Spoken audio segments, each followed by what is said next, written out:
Hi, everyone. This embankment actually starts, by the Neva River. And also it starts from the corner of the St. Isaac's Square, where the highlight is definitely monument to Peter the Great. And yes, there was a zeppelin there. It's 1930s. It's an interesting photo. It was a rare one. This is also a rare photo, but this is from the 19th century. And yeah, this is clearly the highlight of the square. It's one of the must-see monuments. And this is kind of gives us an idea that the English embankment is actually a very, very central area. It's a 3 minutes walk from the St. Isaac's Cathedral, one of the biggest highlights of the city in general. So, and for some stupid reason, I actually have never done a tour specifically about the embankment. We did walk past the embankment back in the peaceful times, and I did mention some personalities that lived on the embankment, well, throughout my tours, but it's not the same. So that's why I'm making it up to the embankment nowadays. Well, now with these tours, and well, I just could not but show it to you again, the beautiful gilded dome of St. Isaac's, the Peter the Great monument, and a little bit of the Neva River and the university embankment on the other side of the river. Well, we walked that area back and forth multiple times on white night tours,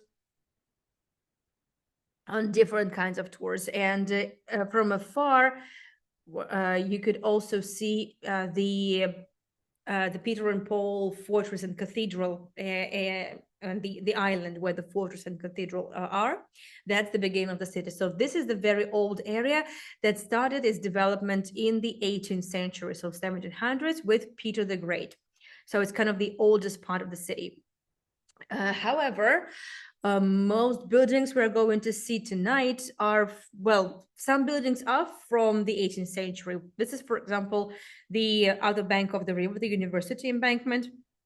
So the university is one of the oldest buildings, but this side of the river, this bank is definitely a little younger. And most buildings that we will see tonight, they are, I would say, the updated versions of the buildings that once used to stand on this embankment. For example, this yellow building, as I told you last time, we're not going to spend too much time on it. This is the Senate and the Synod building. Particularly, this one is the Senate building, which well, actually, ever since times of Peter the Great, the building looked different, however, and the Senate was not located on this side of the river, but on the other bank. So that's the institution established at times of Peter by himself, by the founder of the city. But these buildings emerged only in the first half of the 19th century.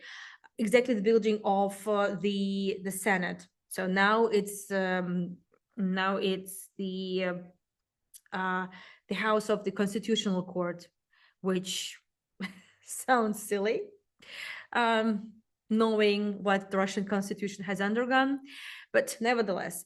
But the buildings we're going to see, almost all of them were constructed in the 1700s, 18th century, but were significantly rebuilt in the 19th century, end of the 18th century. So I would say it's still kind of a mixed bag of styles. It's quite eclectic in a way. And just to remind you that the embankment had different names, and the English embankment is actually an old name, a historic name, one of the first ones, because this is the area, since it's very close to the downtown. This is where a lot of English visitors, merchants, and also ambassadors would always stay, live, reside, whatever. And the name was obviously, it was changed multiple times until in 1994, the old name, the first name, was given back to the embankment just before the visit of Elizabeth II, of the late Queen. And it was the absolutely historic visit. So she loved the visit, and I hope she also liked the English embankment. I don't know whether she specifically was given a tour of the embankment, but she must have sailed past it on this boat, yacht. And I'm sure she was given some, some good tours. That's for sure. This is the Neva River, but this is the area closer to the Hermitage Museum, to the Winter Palace. Nevertheless, that was a historic visit, and since the connections between England and Russia ever since Peter the Great, were very strong. I'm meeting the 20th century because it was different. I would say it was ups and downs, but Peter the Great was he wasn't even the first Russian king, Russian czar, so to speak, to establish commercial relations and political relations with England. That was, well, I would say the trade between England and Old Rus started way earlier, more than 100 years before Peter the Great, at times of Ivan the Terrible. That was Moscow. And we're talking about St. Petersburg. And since this is the very central area and very affluent in general, so the buildings here are quite exquisite, and they used to belong to someone, I would say, unordinary and important. This is the building we saw last time, so I will be very quick on just sharing some highlights for those who missed the first episode. And well, this is the building. As you can see, it looks a bit more eclectic. So it was rebuilt in the 19th century, and it belonged to, well, to Maria Tenisheva. She was the wife of a merchant, a very rich merchant, and she was a patron of arts. She, for example, was one of the first patrons. She was one of the first people who believed in Sergei Diaghilev when he wasn't, well, before becoming an impresario and before establishing ballet seasons, he also established the artistic society, and he started editing and publishing a journal called The World of Art, Mir Искусства.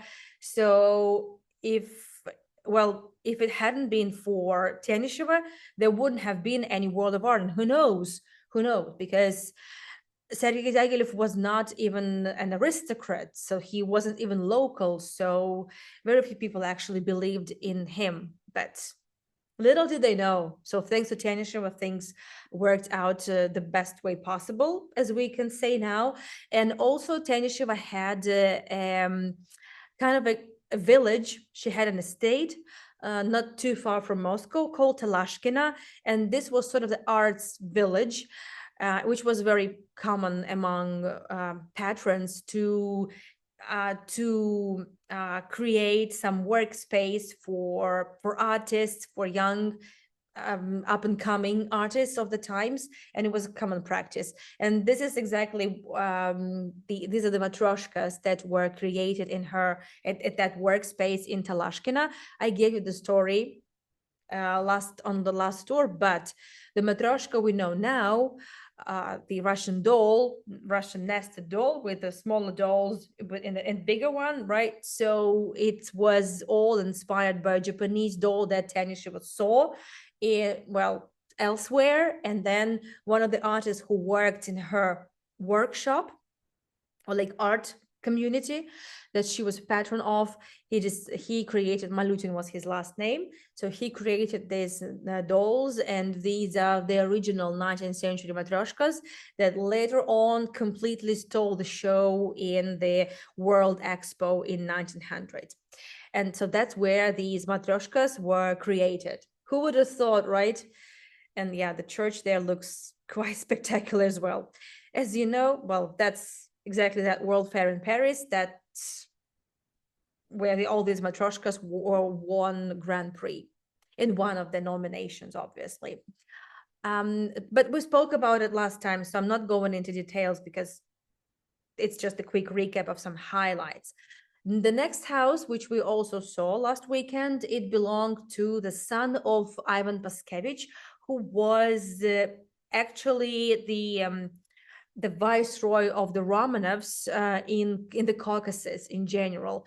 And his son, Fyodor Paskevich, lived in this house. He was also an army man, less, I would say, less remembered for his heroic deeds, less remembered. He didn't really take over any state, because Paskevich actually is the one who managed to oust the Ottomans from Yerevan, now the capital of Armenia. So I'm not saying it was a very, I'm not saying if it was a good or bad thing to do, because as you know, obviously after that Armenia became part of the Russian Empire, it didn't become an independent state. But I'm just saying how things were. So Paskevich was the viceroy. So Paskevich was a rich family, the Paskevich, and this is the house that belonged to Paskevich Jr. This building was restored. It's now home to one of the commercial entities. It used to belong to one of the research facilities, like high-profile research facilities in Russia. Obviously, not the labs, but like the office building. And just have a look at these interiors. They are absolutely magnificent. I have never been to this building. This building is not available for tours, and it's a bummer because such beauty is really hidden from our eyes. And this is the original interiors, restored but original. There's even a small prayer house in the church. It's not called, it's not, sorry, in this palace. It's not called a church, but it's like a praying room or something like that. That's what it's called, because it's too small, and it's more like just like a small chapel. The other building, which is still in scaffolding, the restoration has taken already, I'm not sure, like I even forgot when I saw this building without the scaffolding so long time. This is not my photo. This is some photo from Wikipedia, I believe. And the interesting thing is that this house belonged to the family of another viceroy of the Romanovs in the Caucasus, the last one, by the way, Ilarion Vorontsov-Dashkov. Well, Vorontsov family we know very well because we spoke a lot about Vorontsovs in Tbilisi, in Tiflis.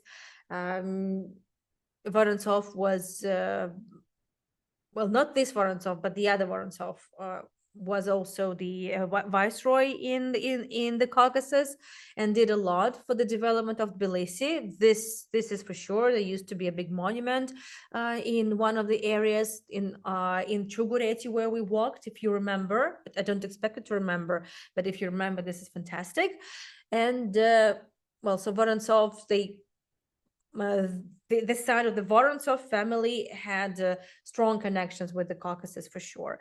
So Ilarion Vorontsov happened to be the last one, and he finished his duty in 1915, and then he was sent back to St. Petersburg because of his private matters. His health condition was quite poor, and he could no longer cope with his responsibilities and the duties. He lived since Tbilisi was the kind of a capital city of the Caucasus region.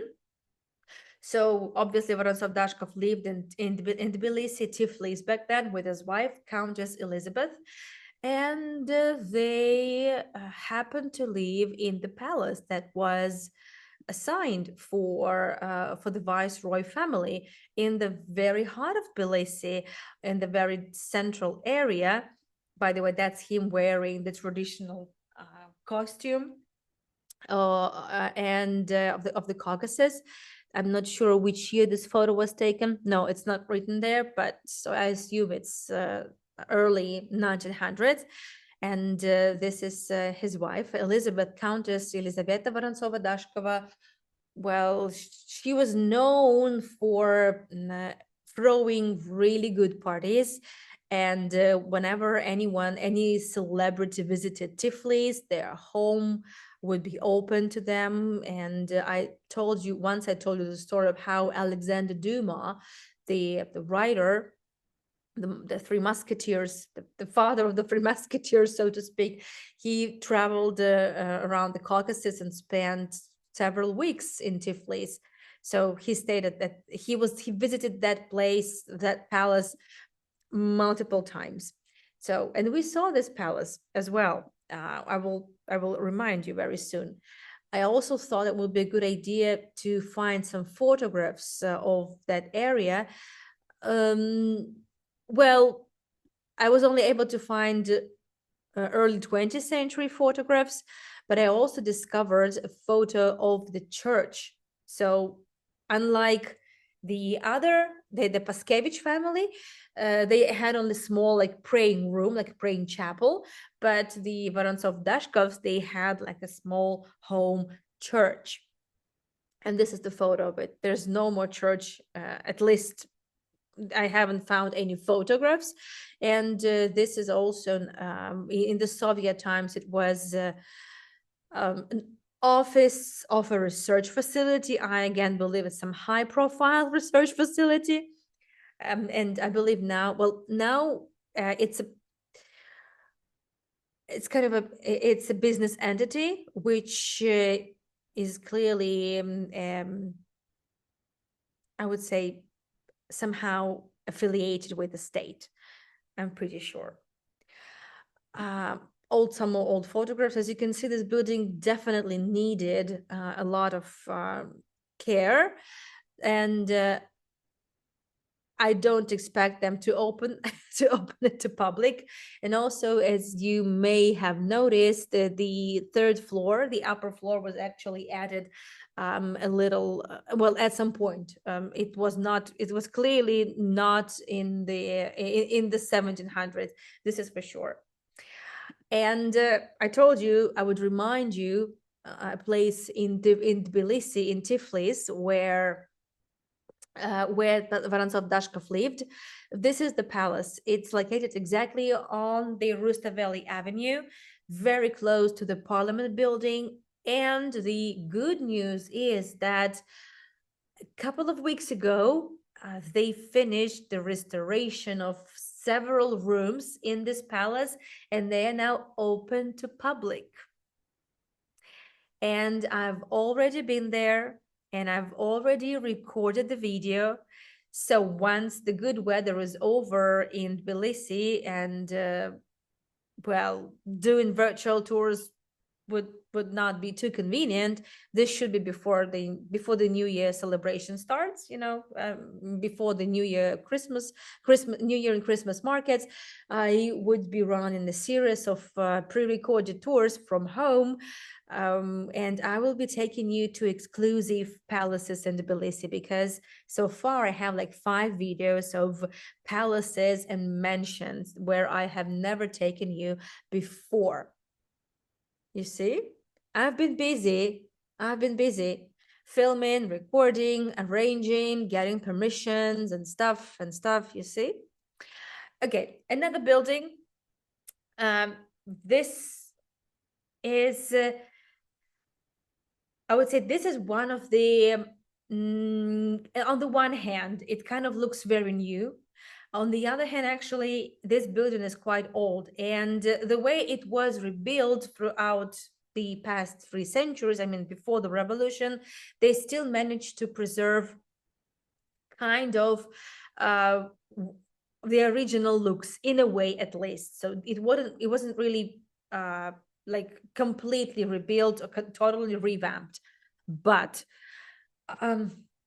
because I'm sharing with you highlights, I'm not going to give you the long and boring history of who owned this building in the 18th and in the 19th century. I'll just say that this building, it's well, I'm sure you can recognize an interesting symbols, because this is as you can see, the residence of the Consul General of the Netherlands. I don't know if it's still open. This is the residence. This is not the council building itself. It's the residence of the council. So it was never really open to public. And I don't know if there still is, if the council is still living in St. Petersburg. I don't know. But um, the building looks very, I would say, um, exquisite, brushed up, in a very good condition. It kind of stands out also because of the colors. This is not the original color, however. But I want to share with you a story of one of the owners, one of the last owners before the revolution, Lazar Polyakov. For those of you who have done tours of the Jewish heritage of the Russian Empire with me, you may remember this name. So Lazar Polyakov was one of the richest people in the Russian Empire because he was one of the biggest investors in the railroad construction in the country. And it worked. I'm going to be simplifying things, but the state didn't want to invest the state money, the state budget in the railroad construction. So it would be the private money, private investors.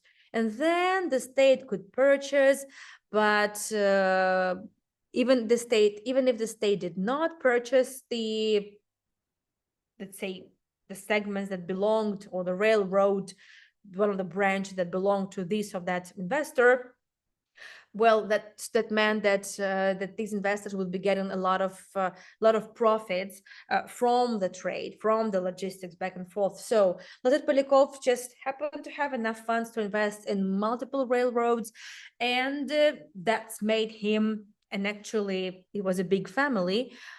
Several brothers, and they eventually became one of the richest Jews in the Russian Empire. We were talking already early 1900s. Lazar Polyakov actually lived in Moscow. He's mostly known in Moscow than in St. Petersburg. We had our own rich Jews, so to speak.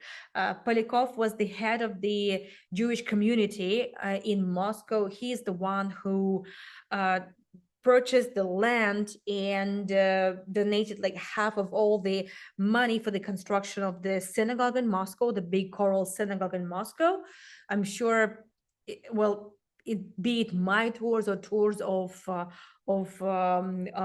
Olga from Odessa, that doesn't matter. You may remember this building, just gorgeous yellow building in the center of Moscow. So it was all thanks to Lazar Polyakov. And also, even if you missed my Jewish heritage tours, you may know him from my different tours, tours on Anna Pavlova, because there is a story, and I would say it's not just a legend, it's more than a legend because of the source of the legend. So, but okay, the legend is that Anna Pavlova um, is highly likely to have been the illegitimate daughter of Lazar Polyakov. She was, well, according to the documents, she had a father who was a sailor who passed away a couple of years after Anna Pavlova was born. Her mother was just a laundry lady, but this laundry lady worked for Polyakov, and also when Anna Pavlova was already like just a girl, uh, the her mother and Anna could stay in the country house that belonged to Polyakov, and in other places, and I mean, and they were like kind of the brothers of Polyakov, so they were also, as I said, other brothers, so they all knew Anna and her mother. That was something quite extraordinary. I don't know of many of Russian merchants who would let their laundry ladies and their daughters just stay in their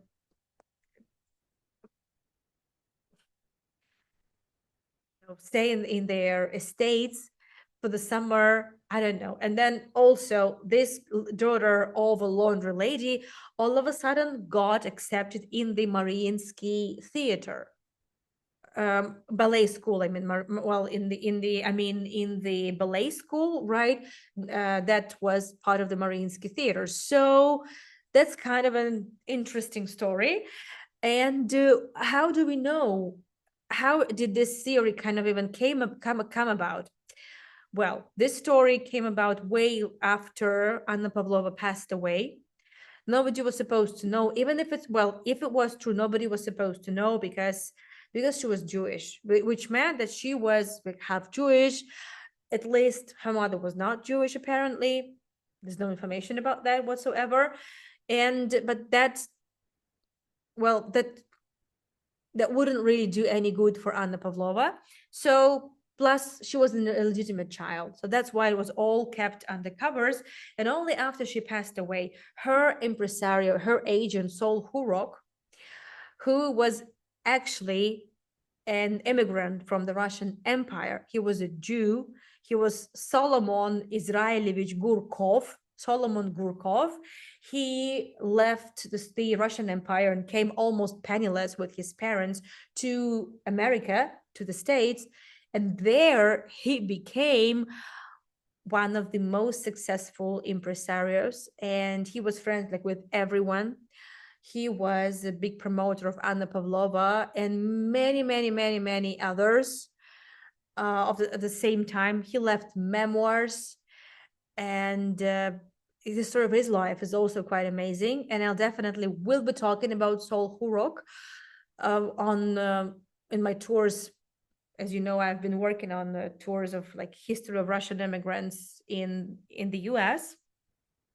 I'm still reading about it. I'm still thinking how to structure it, but definitely. So there, I'm not going to be talking about each and every Russian immigrant that builds an amazing career, but there are some stories that are just absolutely incredible, and they're for some reason not really known. Okay, we all know the story of Anna Pavlova, but that's a different story. That's a different thing.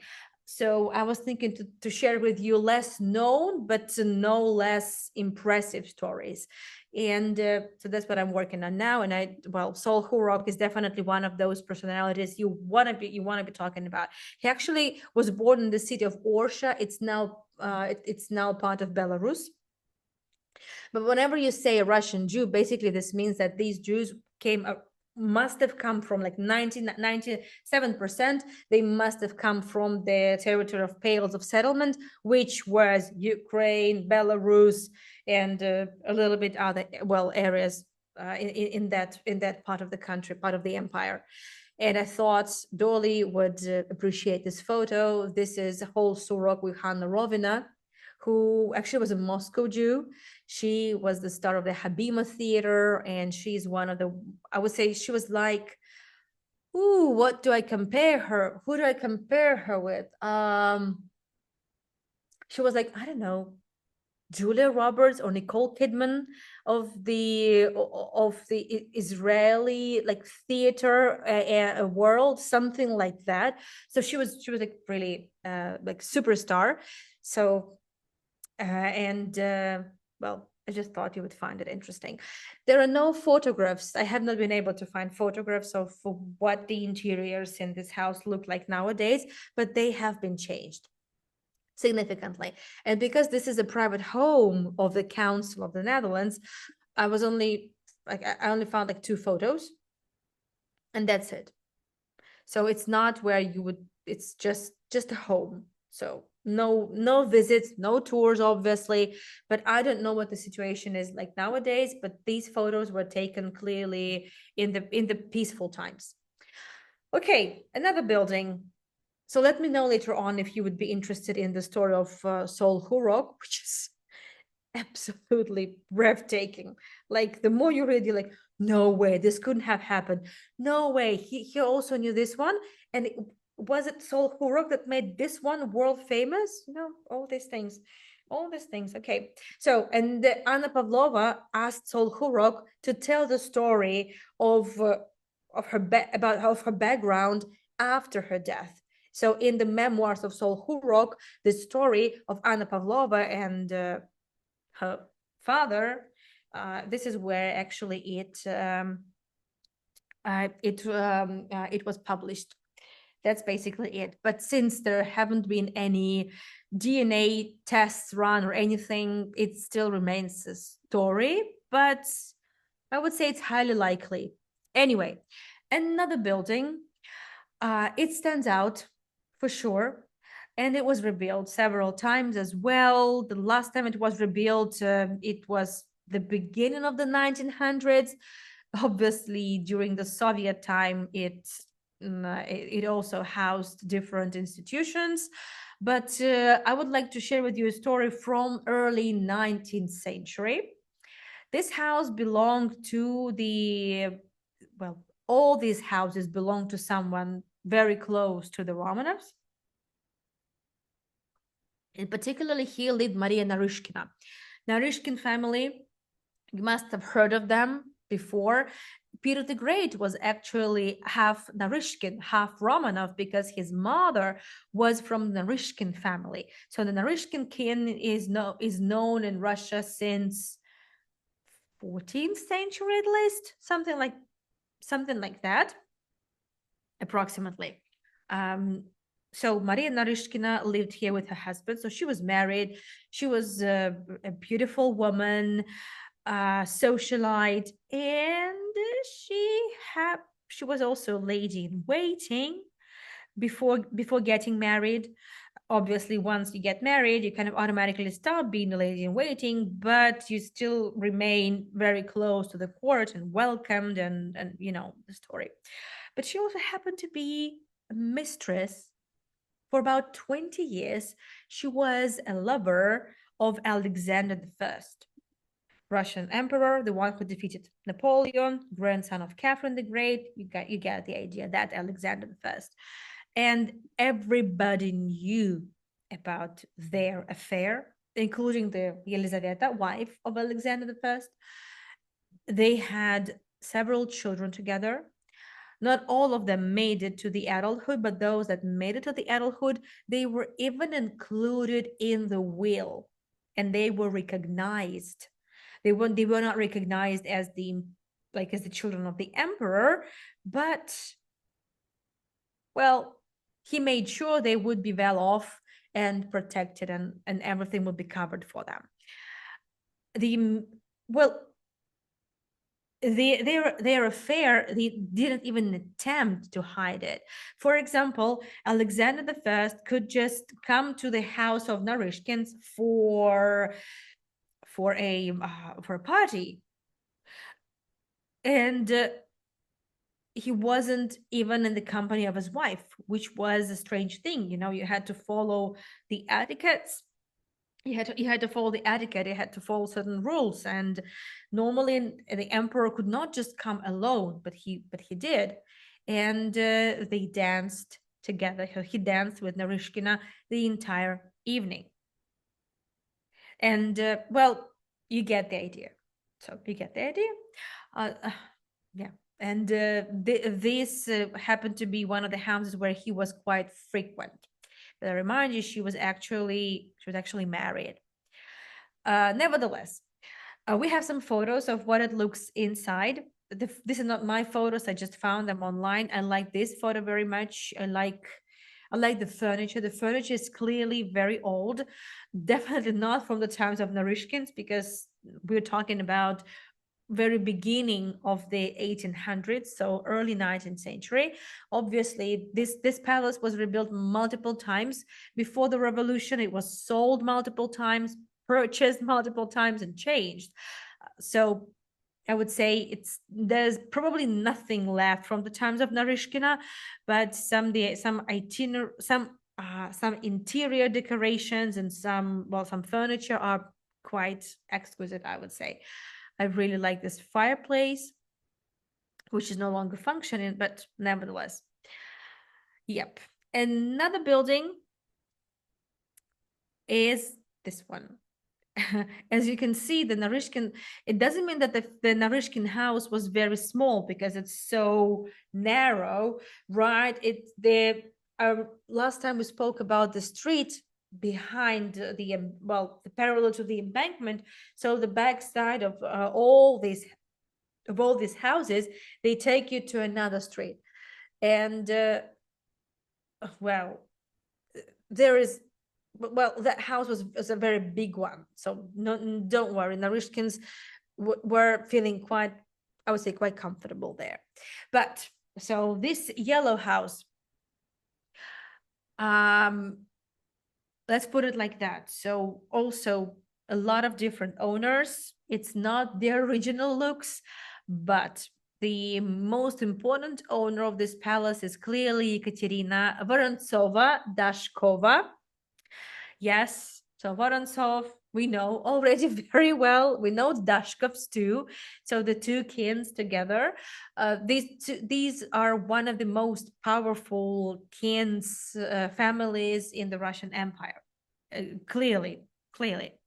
Narishkins as well, Yusupovs, so maybe a couple more. So those are like the upper echelons. So who was Ekaterina Dashkova? The amazing thing is that she was not a socialite. She was not a wife of a financier. She was not a wife of a merchant. No, she was a politician actually.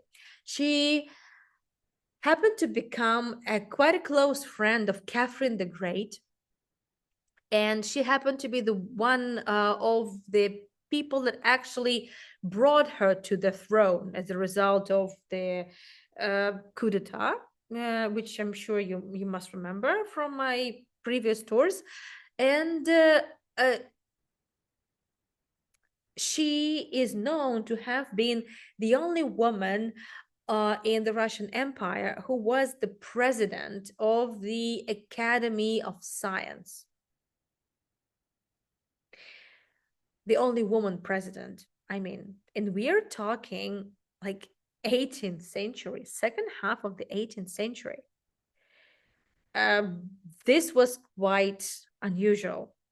Yes, we can say that the 18th century in the Russian Empire was, I would say, that was clearly the girl time. So it was girl power time, because the empresses, ladies, ruled the country basically throughout almost the entire period, so almost the entire century.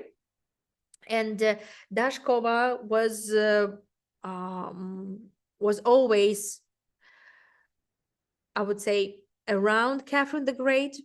She was one of her councils. She was always there when Catherine the Great needed to make some important decisions. And indeed, Vorontsova Dashkova, well, we just say Dashkova, Ekaterina Dashkova, but she in fact had two last names. But so Ekaterina Dashkova she did a lot for the development of Russian science. And they were on very good terms with Catherine the Great, very good, which was quite unusual. Catherine did not really have many friends, especially among women. Among men, she did. And we know that some of them eventually would become her lovers. But and then something happened. Some old photographs that I'm sharing with you, these are the photos from the 1870s. And you can see how this house looked back then. Quite different. And in this photo, which was taken a little bit later, this is like 1890s, 1880s. This is already the period of some repair works done. I'm not sure. I like this photo very much because from here we see the English embankment from the other bank of the Neva River. And we can see the bridge, which you may remember from my White Night tours, which you can remember from my tours about bridges in general. This is the Annunciation Bridge. This happened to be the first metal bridge constructed over the Neva River in 1850, 1851. And from this particular side, you can see this was not just a bridge, like permanent metal bridge. It was also the bridge that could open up, because you remember the bridges in St. Petersburg, the big Neva bridges, they all open up in this or that way. So the first construction for the opening of the bridge was actually horizontal, and there are two sides. like, because two lanes, so to speak, right? They need to go in the opposite direction. So they would just open sideways like this, right? Sideways, not up, but sideways, not upwards, but sideways. And that was quite a novelty, I would say, back then.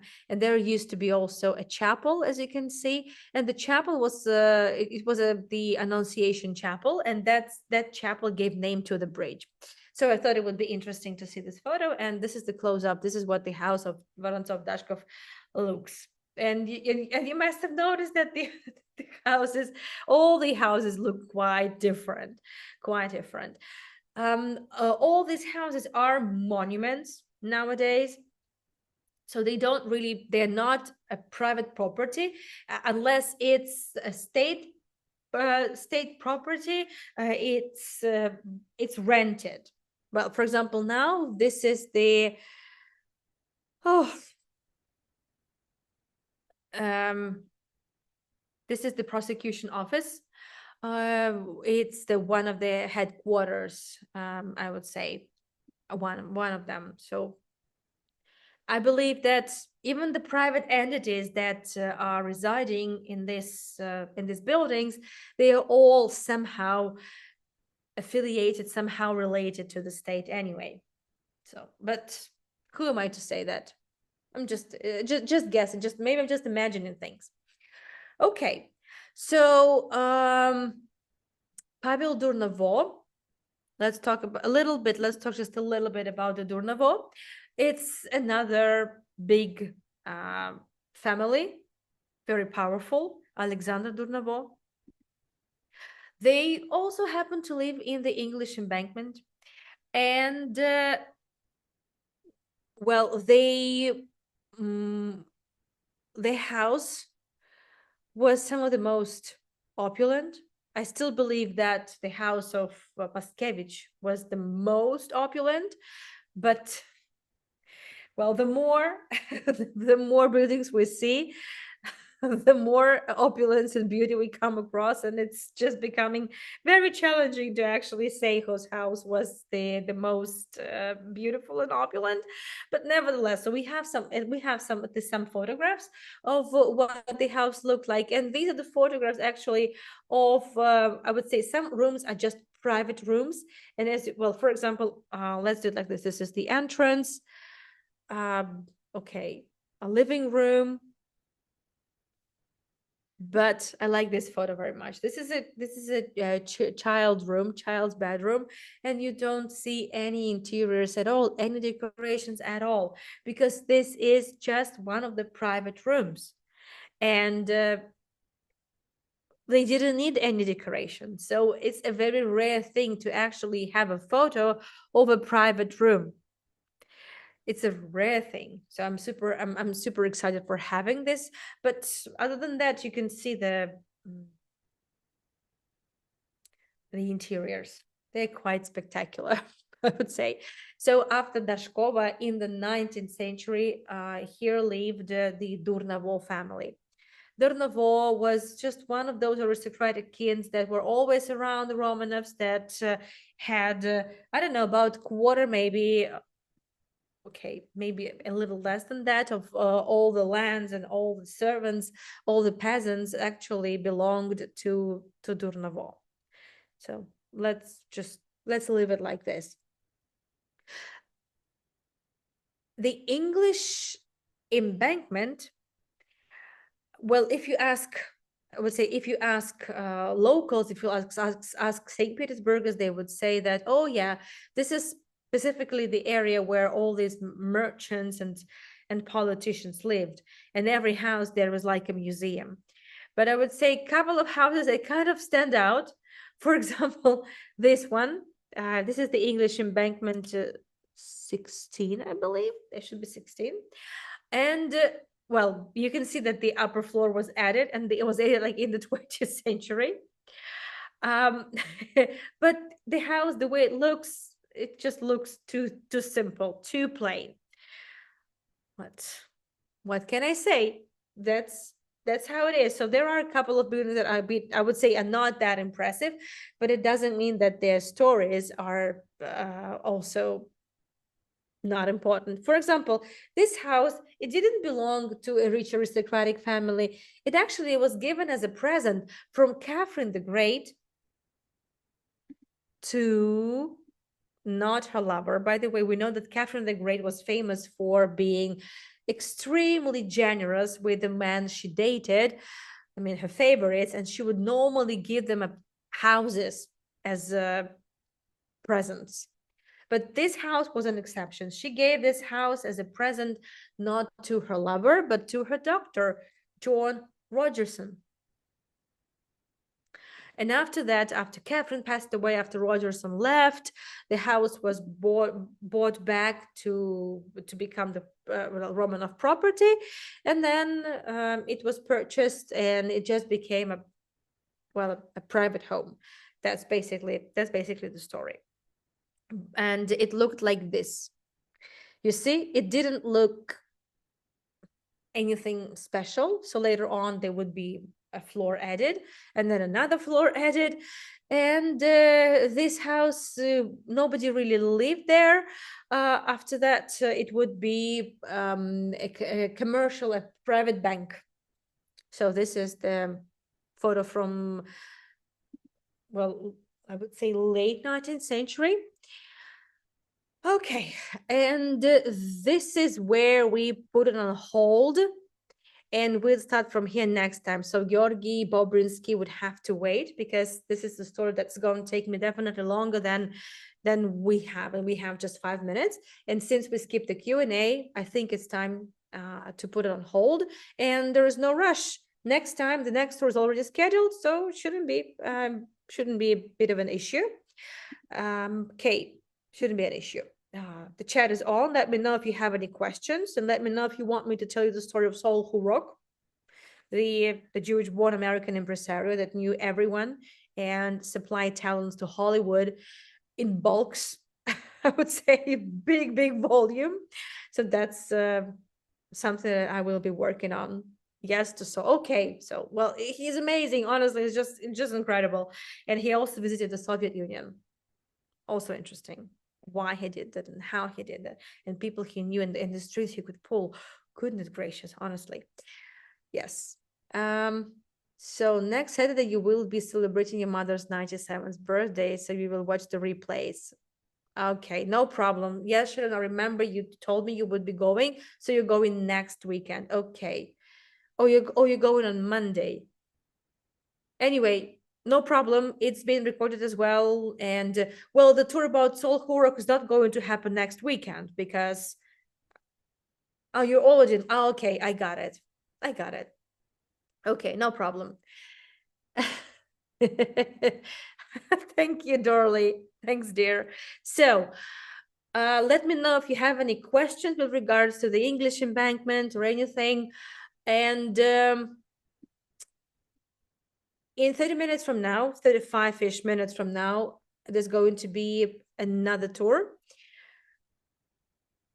Thank you, Marilyn. Did the people who own these mansions live in St. Petersburg?